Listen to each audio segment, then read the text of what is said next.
റൊട്ടിയുടെ കൃത്യമായ പേരറിയാവുന്നവരുണ്ടോ? ഉണ്ടെങ്കിൽ ഒന്ന് കമൻറ്റ് ചെയ്തോളൂ. നമ്മുടെ വീട്ടിലെ കുറച്ച് പ്രായമായിട്ടുള്ളവരോ അത് നമ്മുടെ അച്ഛനമ്മമാരോ അവർക്കറിയാൻ പറ്റും കേട്ടോ ഇതിൻ്റെ കൃത്യമായ പേരും ഇതിൻ്റെ രുചിയും. വളരെ പെട്ടെന്ന് ഉണ്ടാക്കിയെടുക്കാവുന്ന ഒരു ഐറ്റം തന്നെയാണ് കേട്ടോ ഇത്. എന്നാൽ പിന്നെ നമുക്ക് ഇതിൻ്റെ ഫുൾ റെസിപ്പിയിലേക്ക് പോയാലോ. ഒരു അപ്പോട്ട് ഉണ്ടാക്കുന്നത്, അതുകൊണ്ട് തന്നെ ഞാൻ ഇതിലേക്ക് ഒരു ചെറിയ ഗ്ലാസ്സിൽ 1 ഗ്ലാസ് ഗോതമ്പ് പൊടി കേട്ടോ. ഗോതമ്പ് പൊടി കൊണ്ടാണ് ഇത് ഉണ്ടാക്കുന്നത്. അതിലേക്ക് ഞാൻ കുറച്ച് തേങ്ങ ചേർക്കുന്നുണ്ട്. തേങ്ങ നമ്മുടെ ആവശ്യത്തിന് ചേർക്കാം. എന്നാലും ഞാൻ ഒരു ചെറിയ തേങ്ങയിൽ നിന്ന് പകുതിയിൽ നിന്ന് അതിൻ്റെ പകുതി, അരമുറിയിൽ നിന്ന് പകുതിയായിട്ട് എടുക്കുന്നത്. ഇനി അതിലേക്ക് ഞാൻ ഒരു പിഞ്ച് ഉപ്പ്, അതായത് മധുരം ബാലൻസ് ചെയ്യാനുള്ള ഉപ്പ് മാത്രം കേട്ടോ. ജസ്റ്റ് 2 വിരലുകൊണ്ട് ഇങ്ങനെ എടുത്തിട്ടാൽ മതി.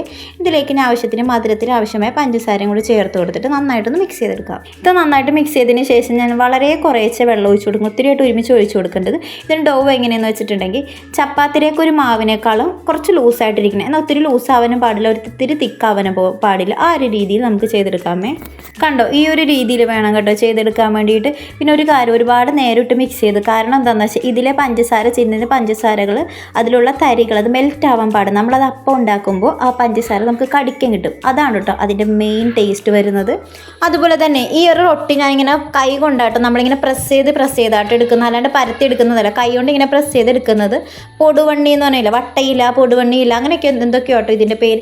ആ ഒരു ഇലയുടെ അത് കഴുകി വൃത്തിയാക്കിയിട്ട് ആ ഒരു ഇലയിൽ വെച്ചിട്ട് ഇങ്ങനെ കൈ കൊണ്ട് പയ്യെ ഇങ്ങനെ പ്രസ് ചെയ്തെടുക്കണം കേട്ടോ.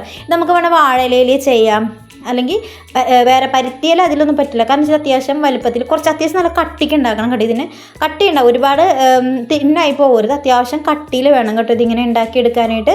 ഇനിയിപ്പോൾ നമുക്കിത് നേരെ അതുപോലെ തന്നെ നമ്മൾ ഇരുമ്പിൻ്റെ ചട്ടിയിലാട്ടോ ഇത് ചെയ്യുന്നത്. ഇത് പഴയ ഒരു ടേസ്റ്റ് കിട്ടണമെന്നുണ്ടെങ്കിൽ ഇതുപോലെ ഇലയിൽ ഇരുമ്പിൻ്റെ ചട്ടിയിൽ അല്ലെങ്കിൽ മൺചട്ടിയിൽ, നോൺ സ്റ്റിക്കിലൊക്കെ ചെയ്ത് ഈ ഒരു രുചി കിട്ടില്ല കേട്ടോ. ചെയ്തിട്ട് നമ്മളിത് കുറച്ച് എണ്ണ ഒന്ന് തടവിയിട്ടുണ്ട് കേട്ടോ. വെളിച്ചെണ്ണയാണ് കേട്ടോ ഇതിന് ബെസ്റ്റ്. വെളിച്ചെണ്ണ ഒന്ന് തടവിയിട്ട് അതിലേക്ക് ഇത് ഈ ഒരു അപ്പത്തിൻ്റെ മിക്സി വെച്ചിട്ട് പതുക്കെ അല്ലെങ്കിൽ ഇപ്പോൾ വളരെ പെട്ടെന്ന് സിമ്പിളായിട്ട് തന്നെ പോരും കേട്ടോ. അങ്ങനെ വേണം കേട്ടോ ഇത് ചെയ്തെടുക്കാനായിട്ട്. ഇതിപ്പോൾ നോൺ സ്റ്റിക്കിൻ്റെ ചട്ടിയിൽ ഗ്യാസ് അടുപ്പിലായിട്ട് ചെയ്യാം കേട്ടോ. ഇതിപ്പോൾ നമ്മൾ അടപ്പിൽ ചെയ്യുന്ന വെച്ചാൽ ആ ഒരു പഴയ ഒരു ടേസ്റ്റ് കറക്റ്റായിട്ട് കിട്ടും കേട്ടോ. അതുകൊണ്ടാണ് ഞാൻ ഇതിൽ അടപ്പിൽ ഈ ഒരു ചട്ടി വെച്ച് തന്നെ ചെയ്യുന്നത്. ഇനി അടുത്ത പരിപാടി എന്താണെന്ന് വെച്ചാൽ ഇത് ലൈറ്റായിട്ടൊന്ന് മുരിഞ്ഞ് വരുമ്പോഴത്തേക്ക് നമുക്കിത് മറിച്ചിട്ട് കൊടുക്കാം. അങ്ങനെ തിരിച്ചും മറിച്ചും ഇട്ടിട്ട് കുറച്ച് സമയമെടുത്ത് കരിഞ്ഞു പോരുന്നുണ്ട്. പുറമേ 2 സൈഡ് നമുക്കൊന്ന് മുരിയിച്ചെടുക്കാം. ഇത് കഴിക്കുമ്പോൾ എന്താണെന്ന് വെച്ചാൽ അതിലുള്ളിലുള്ള പഞ്ചസാര മധുരത്തിന് നമ്മൾ ചേർത്തിട്ടുണ്ട്. ആ പഞ്ചസാര മെൽറ്റ് ആയിട്ടുണ്ടാവില്ല. അപ്പോൾ അതിങ്ങനെ കഴിക്കുമ്പോഴേക്കും അത് ഇടക്കിടക്ക് കടിക്കാൻ കിട്ടും. അതൊരു ഭയങ്കര ടേസ്റ്റ് തന്നെ കേട്ടോ അങ്ങനെ കിട്ടുമ്പോഴേക്കും. സത്യം പറഞ്ഞാൽ ആദ്യം ഞാനിത് ഒരെണ്ണത്തിലുള്ള മിക്സാട്ടോ എടുത്തത്. ഇത് ചെയ്ത് വന്ന് ഇതിൻ്റെ സ്മെല്ലൊക്കെ കേട്ടപ്പോഴേക്കും ഒരെണ്ണം കൂടി എടുക്കാൻ തോന്നിയിട്ട് അങ്ങനെ സെയിം ക്വാണ്ടിറ്റിയിൽ ഒരെണ്ണം കൂടി എടുത്തിട്ട് അങ്ങനെ 2 അപ്പമാട്ടോ ചെയ്തത്.